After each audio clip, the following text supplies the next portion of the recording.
Hey everybody, TacticAngel here, back on the PlayStation 4 and World of Warships Legends. Today we're here to take a look at a premium ship, the Tier 6 American destroyer, USS Sims.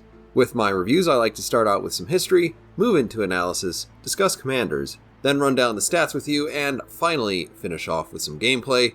But if you do want to skip around to any part of this, you should see some time codes down in the description. The USS Sims was the lead ship in a class that would ultimately comprise of 12 ships. This would be the last line of destroyers started and completed before US involvement in World War II. The Sims herself is named after Vice Admiral William Sims, who obviously is one of the naval commanders in this game. The USS Sims would be laid down in July 1937, just under a year after Admiral Sims' death, and was sponsored by his widow, Anne Sims, who you will generally find recorded as Mrs. William S. Sims. The destroyer was launched in April 1939 and was commissioned into service just a few months later in August of the same year. Though an incremental improvement over the Benham class that preceded it, the class is notable for being the first class of destroyers the US would equip the Mark 37 Director on, which is this fiddly bit on the top of the ship. Previous ships would have targeted their guns by local control. The Mark 37 Director, along with the attached radar and optical range-finding equipment, fed information into the Mark I fire control computer. Perhaps it doesn't stand out too much, but this was a noteworthy leap forward in terms of gun direction, allowing an analog computer to instantaneously take more accurate readings of range, heading, and speed of the enemy targets, and perform nearly instantaneous calculations of all the trigonometry necessary to land a shell on a target with any sort of consistency. Though you will not see the Mark 37 on pictures of the ship when she launched, the initial Sims destroyers came out around 150 tons overweight and were dangerously top-heavy. Initial designs included 3 quadruple launchers, 1 to port and starboard, with a third down the center line. The 2 wing launchers were removed and replaced with a second launcher down the center line, which ultimately preserved the maximum broadside launch of 8 torpedoes to either side, but also helped with some of those weight issues. Her 5th gun, located exactly where you would have expected it to be, was also removed in favor of some light AA mounts. Thus, the version of the Sims that you see in-game is probably right around this time, following its weight loss program and after the installation of its Mark 37 Director. After a shakedown cruise in the Caribbean, the Sims became part of the Atlantic Squadron. She spent her pre-war service participating in the so-called neutrality patrols.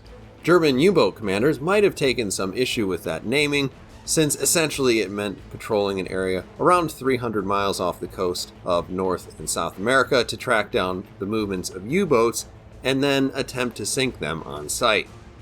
All of the Sims-class destroyers were in the Atlantic on December 7th when the Empire of Japan attacked the United States fleet anchored at Pearl Harbor. The Sims destroyer squadron became part of Task Force 17, centered around USS Yorktown at that point, and escorted the carrier to the Pacific. The task force initially headed for Samoa in anticipation of the Japanese trying to attack or capture the islands. While in the area, the task force was spotted and attacked by Japanese bombers, and the Sims specifically. The destroyer's next brush with the enemy would also be against Japanese aircraft. It came during the Battle of Coral Sea. The Sims found itself as the lone escort for the oiler USS Neosho. Though essentially a mobile gas station, the importance of these sorts of ships cannot be overstated considering the logistical difficulties for naval operations in a pond the size of the Pacific Ocean. On the morning of May 7th, the Neosho was spotted by Japanese search planes who incorrectly identified the ship as an aircraft carrier, which is not quite as unreasonable as it might sound. The Sims and Neosho were attacked, first by a wave of 15 bombers. When that proved unsuccessful, another 10 planes attacked about an hour later. Again, the destroyer fought back and dodged, and so a third wave of 36 Val dive bombers pounced on the 2 ships.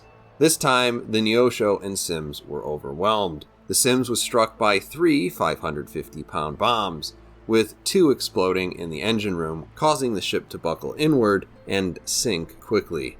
Only 14 members of the Sims crew survived.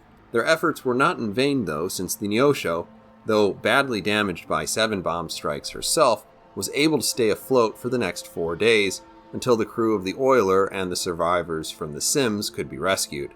At that point, the Neosho was scuttled to prevent her capture. The Sims ultimately earned 2 battle stars for her service. Following her sinking, there would be 2 additional ships that would take up the name. First, the Buckley-class destroyer escort in 1943, and later a Knox-class frigate that saw service from 1970 until 1991. The remaining 11 ships in the class would continue the fight throughout the war, with several of the ships seeing revisions to their design to remove one or both of the remaining torpedo tubes to accommodate more anti-aircraft weapons. In total, 5 of the 12 would be sunk. 3 of the remaining ships were in for refit at the end of the war and were instead ordered to be scrapped. The remaining 4 destroyers were used as target ships in the Bikini Atoll atomic bomb tests and sunk between July 1946 and July of 1948, either by the blasts themselves or as a target ship following operations there. And as interesting as The Sims may be historically, The Sims, as it enters World of Warships Legends, as the 3rd premium American destroyer at Tier 6, is probably the one with the largest identity crisis. The Benson may well be the best all-around American destroyer at Tier 6. At the very least, it is the ship that makes no compromises and is a very capable gunboat with a dangerous set of torpedoes. With the Kid, you sacrifice a lot of torpedo offense, both in number and in range, for improved survivability and extra AA. And though the Benham is a wonky ship, it is, at the very least, identifiable as a torpedo boat. The only thing The Sims can hang its hat on here is really its maneuverability. Without belaboring the point too much, this ship feels very much like the Wish.com version of an American destroyer. You might feel like it's a decent enough product, but you'd almost certainly have been better off if you'd purchased something else. So for strengths, she's the fastest of the 4 American Tier 6 destroyers, and that is by a less than incredible half a knot, but she does do that while also having the best turning characteristics by considerably larger margins, even if these are all very maneuverable ships. And though it does pale in comparison to the other American destroyers, she's not actually all that poor of a gunboat. And I'm sure there are some folks that will enjoy the option between short-range fast torpedoes and long-range slow torpedoes, both of which feature a better reload time than the Benson. But the long-range torpedoes are going to be reasonably challenging to use because they are quite literally the slowest in the game. And I'm not saying you have to be Miss Cleo to hit anything with them, but for the most part I'd say they're mostly useful against extremely accommodating battleship players or for area denial. The short-range torpedoes are going to be useful only in situations where you're ambushing corners like lower-tier American destroyers or using them as highly dangerous distraction weapons in a knife fight. That would be fine if the Sims felt sufficiently dangerous in such a gunfight. Most of us aren't exactly playing American DDs for their torpedoes. The better reload speed helps a little here, but it doesn't quite offset the fact that you lose a 5th gun turret. And thanks to your small HP pool, you are going to get really chewed up in a lot of gunfights that you might otherwise expect to win, because so many of the destroyers you're going to be facing will have more HP than you. So in my estimation, The Sims is mostly a collector ship because it tends to be between average and underwhelming in each field.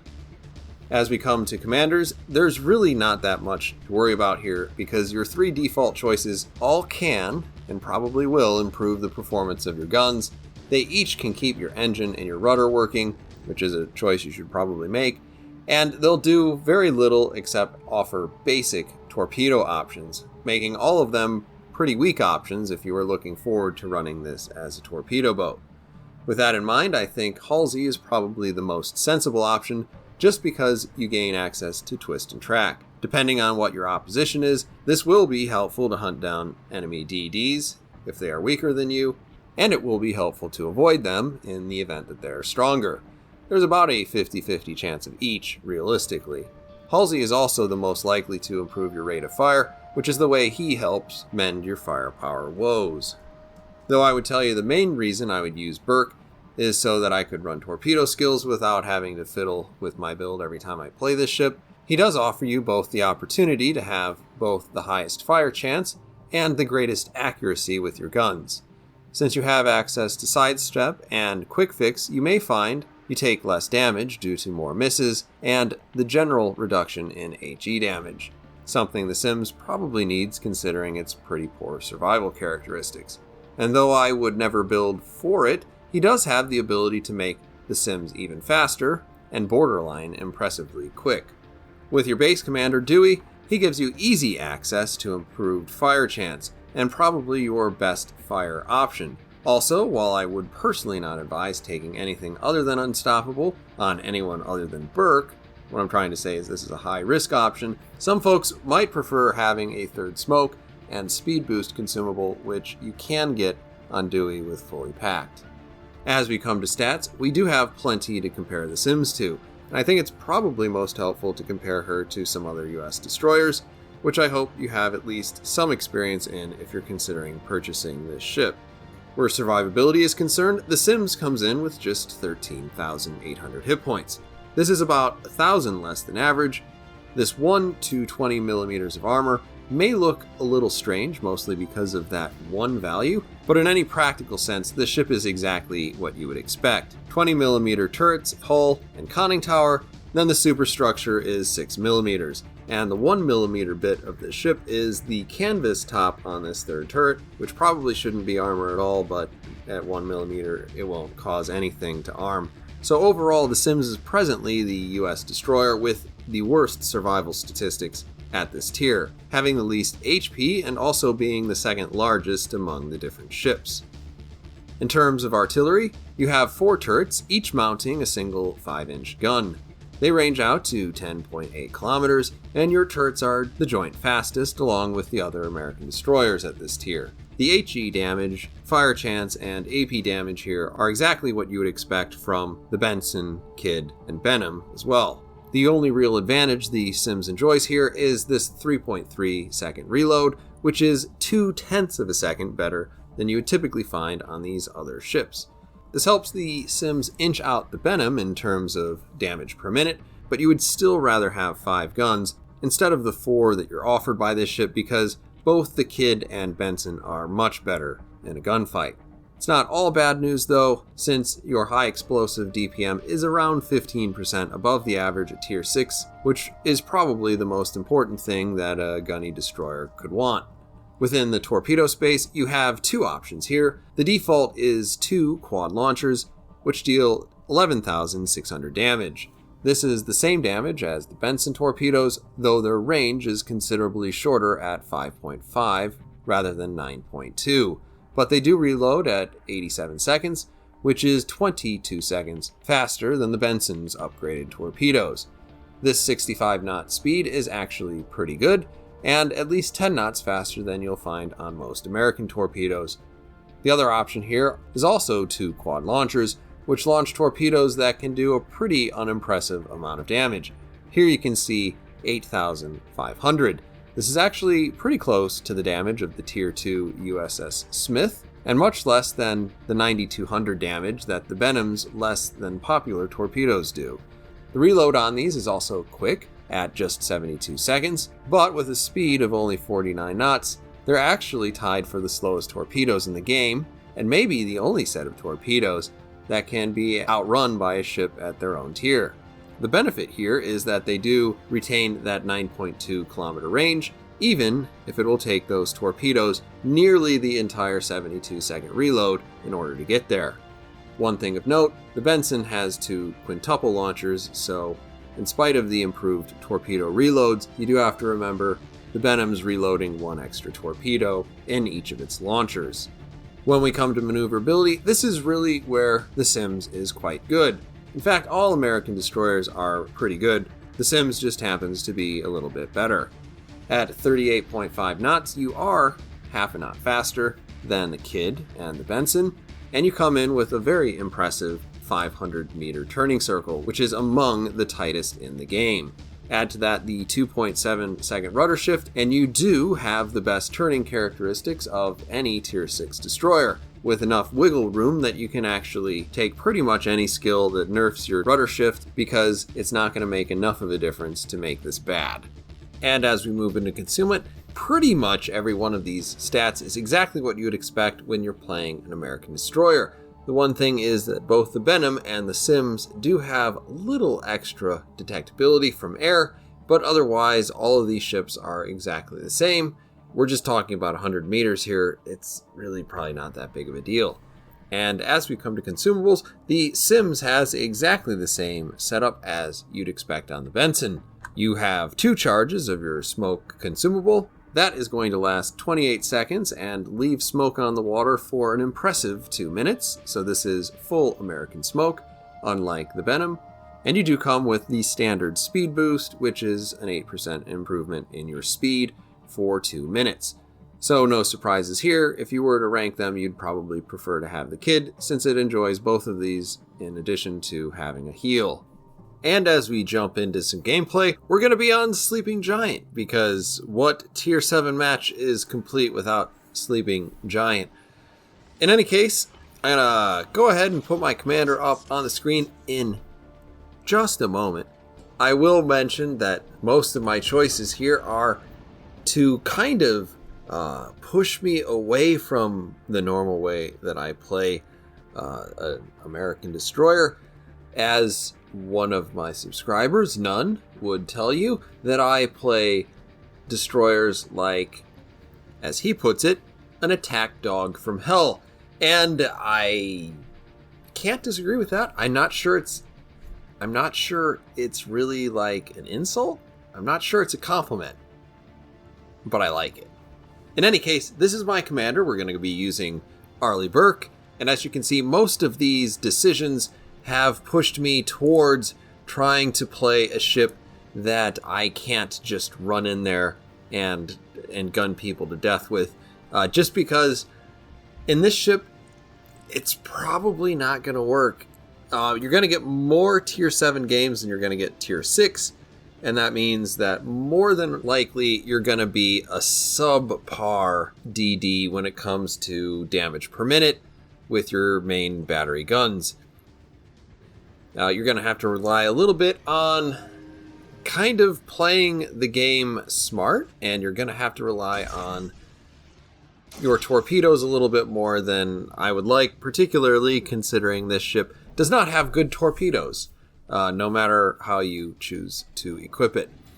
In any case, what we're doing here, we're moving into sea, because of course we are that attack dog, and it's just habit at this point. We do have an enemy destroyer in the cap, and I am trying to be a good boy and not immediately try to run him down. Obviously, a Benson is a much better destroyer when it comes to getting in a gunfight. Once he pops his smoke, thankfully he stops shooting at me. That's probably a good thing for me. I actually managed to get out of that without losing anything. And we do manage to do about 3,000 damage. We do check on our torpedoes there just for a little bit. I'm not hoping for great things based on where those are going, but you never know. And it does look like there are going to be a couple of folks who are going to be challenging the cap. Now, one of the good things about The Sims is obviously you can see we're already reloaded. We do have less torpedoes than, say, our tech tree counterpart, but sometimes just getting the torpedoes out there is good enough, and we do manage to get a reload in a really short period of time. Now we've got that Benson visible for just a second. We do manage to just obliterate whatever was living on that rock. Now we're trying to get a feel for whether or not one of those torpedoes is actually going to hit him. He did manage to stay inside of that gap.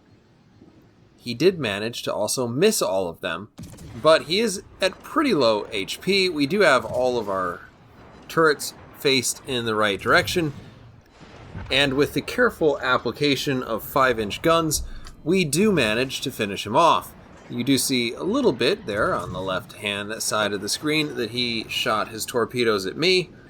Due to our excellent maneuverability and also kind of the effect of having the propulsion mod, we are able to get back into cover pretty quick.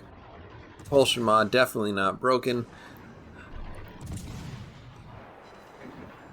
And now that we're behind his smoke screen, which is going to last a full 2 minutes, we're going to go ahead and lay into this Colorado.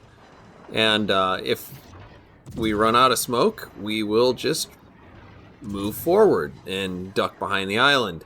As you can see, we're just getting our torpedoes reloaded right now. We do manage to get a fire. Strangely, that fire doesn't seem to last, so can't figure out what's going on there.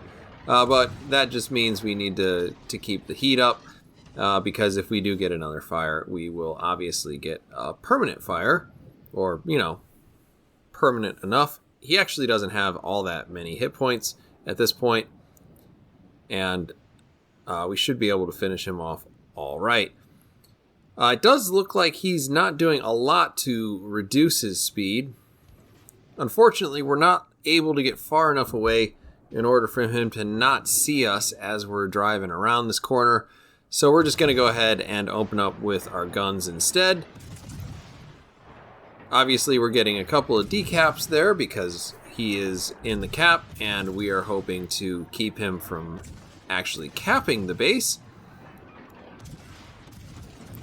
Our hope would be here to get a fire as quickly as possible so we could stop doing this.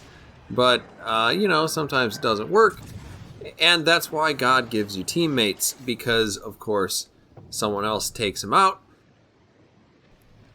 I'm not being facetious there. I actually do appreciate that someone else killed him. In any case, we're going to go ahead and move in towards C, because, of course, we're going to want to support the forward momentum of our team. Obviously, you can see the enemy team and the time that we have taken to capture C and defend it has managed to take both A and B. Not so great. We're going to need to help to take that back. I am swinging a little bit further to the north just for the sake of spotting things. Obviously, you see, I'm looking there at the map just for a moment to see who's left on the enemy team. And now we're going to start turning in towards the middle of the map. I'm going to dodge this island, I swear. Probably. I feel good about my chances of not hitting this island.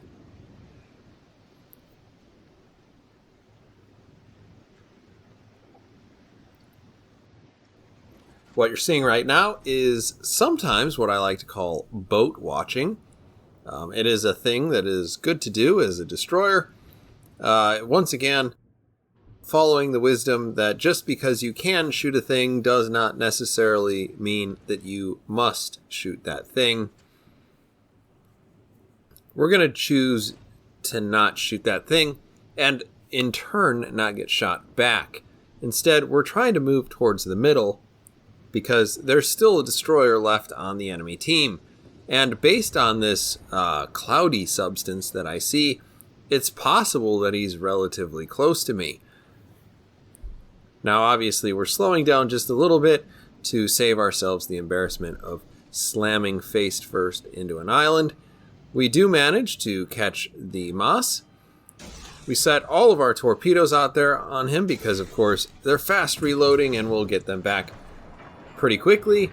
But this is a great example of how embarrassingly useless these are in a close quarters engagement because, of course, he easily outruns them in spite of the fact that I ultimately outgun him. Now, though that is a German smokescreen, and Germans make a lot of quality things, one of those things is not smokescreens in World of Warships. We do try to move up onto it, but it disappears before we get there. That's, as they say, nicht so gut, so we shall create our own high-quality American smokescreen. This is one of the things that, obviously, this ship is pretty decent at. And we do go ahead and create that smoke screen. We're well within it. We're kind of checking to see when those other ships are coming around. Otherwise, we're happy to shoot at this Tirpitz because obviously we hope to put as many long-lasting fires on him as possible, because we're not going to get a whole lot out of our guns directly unless we get a fire. Rate of fire on the Sims still pretty good. It is going to come in around 20% lower in terms of DPM than if you were using Benson or a Kid, but it's not as bad as maybe it could be. Here I'm going to go ahead and put my torpedoes out there again, and I'm going to try to get into this cap. My hope here obviously is that the sooner we can get into the cap, the sooner we can stop the bleeding. Because obviously every 3 seconds or so, we're losing points relative to the enemy team. I do jump into that cap. Obviously you can see I'm the only person in the cap right now. So we start the capture process. I'm looking also out at that Helena. Obviously I put 2 widespreads out there because given how broadside he was and how much time I had before he was actually going to get hit by any of those torpedoes, I wasn't really willing to bet how soon he would hit any one of those. But we do manage to hit him with 2. We cause some flooding. Ultimately, he floods out. I start shooting at this Helena. My hope was actually to get a double kill there. You know, sad stories. The best laid plans of mice and men, that sort of thing. But at least we do manage to get the base. Now, the Helena is continuing forward. That's not particularly awesome, but he has so few hit points that even for a destroyer, it's hard to say, I don't want to shoot at him. And so I do, and we do finish him off with the first salvo there. And at this point, we're looking at the last place that we saw the Tirpitz, and we're thinking maybe we can get up there and sabotage him. This is more or less willing to trade my position, but unfortunately as I go up there, I do see he's launched a plane, and it's a lot closer than I'm willing to take.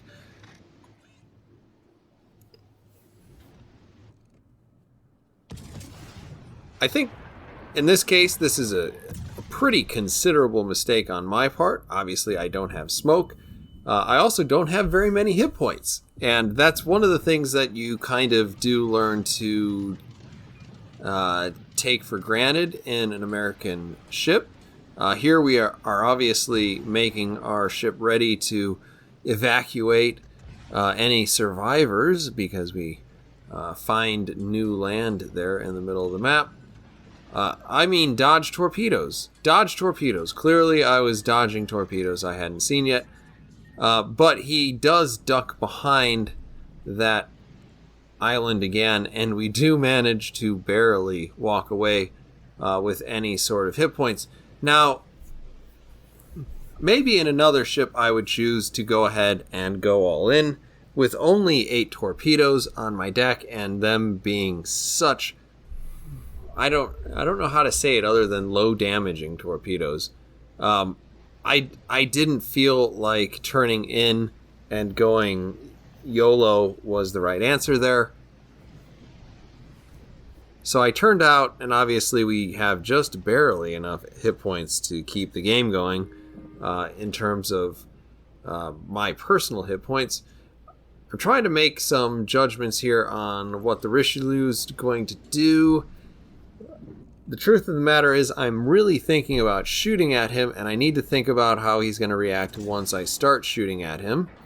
We do pop a smoke screen, and we do start shooting at him. Unfortunately, I'm the only person who can actually see him, and I do go ahead and put some torpedoes out there, anticipating that he's going to make a hard turn to port. Now, if he does make a turn to port that is exactly as hard as I expect it to be, he might actually get hit by some of those. If he makes a turn to port that's sharper, then I'm pretty much out of luck. And it's kind of starting to look like maybe I didn't judge that right. In any case, this is one of those situations where you just have to look at the amount of time left in the game. There's 15 seconds, and honestly, the smart thing to do at this point is to just run away. If I get killed, we're going to lose the game. If I don't get killed, and no one else gets killed, then we actually do manage to win on points. So, in spite of the attack dog from hell status that some people may think that I have, fairly or unfairly, I kind of like it still, we do make the right decision there right at the end of the game.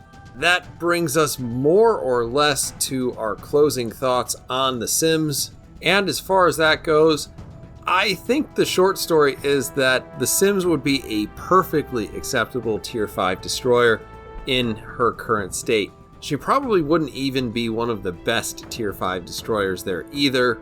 At Tier 6, she's certainly nothing special though.